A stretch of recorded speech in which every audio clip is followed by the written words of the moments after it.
As the curtain comes down on the 2024-25 season, one which ultimately ended in relegation to Step 5 for Kings Langley Football Club, we head behind the scenes to chart the activity at the club in both closed and pre-season.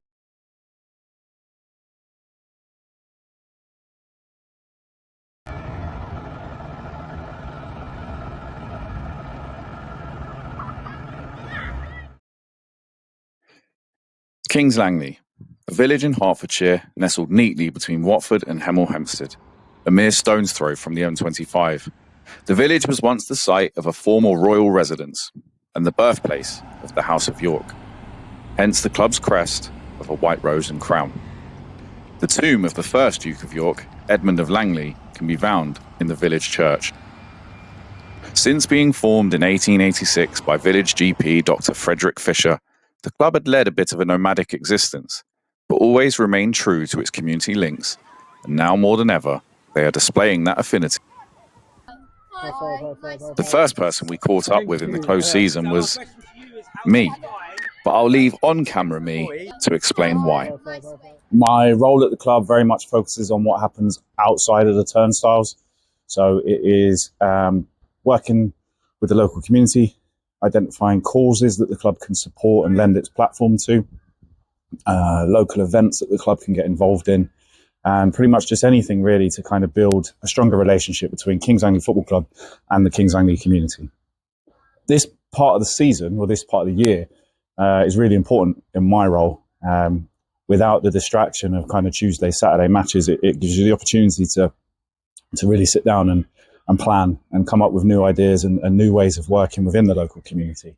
Last year, we introduced our mascot, Ned the Lion, to our match day experience. And as part of that, we held Ned's Day, which was an opportunity for us to encourage younger supporters to get involved with non-league football. And it was a real success. So we're looking now at whether we can host 2 of those events this year.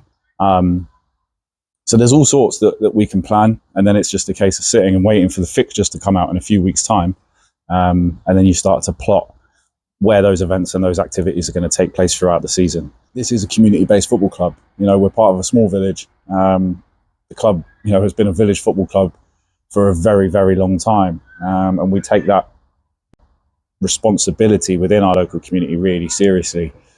So for us, it's, you know, yes, there are benefits, but it's also just about how we can be a positive part of our community. This part of the year is also a really good opportunity. Again, you know, no football at the weekends, so it means that we can get out and about as a club.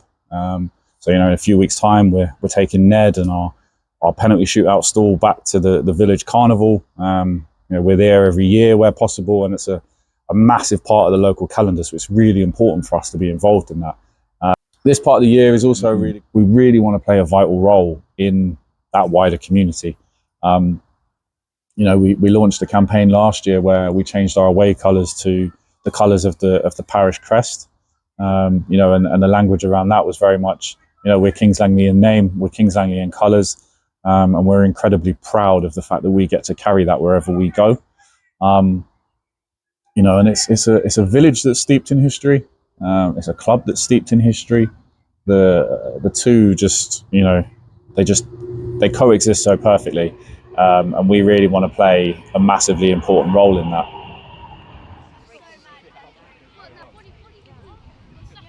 Of course, for all clubs, community engagement also has its own internal benefits, and the club's thriving youth setup is just one element which benefits from the club's local reputation.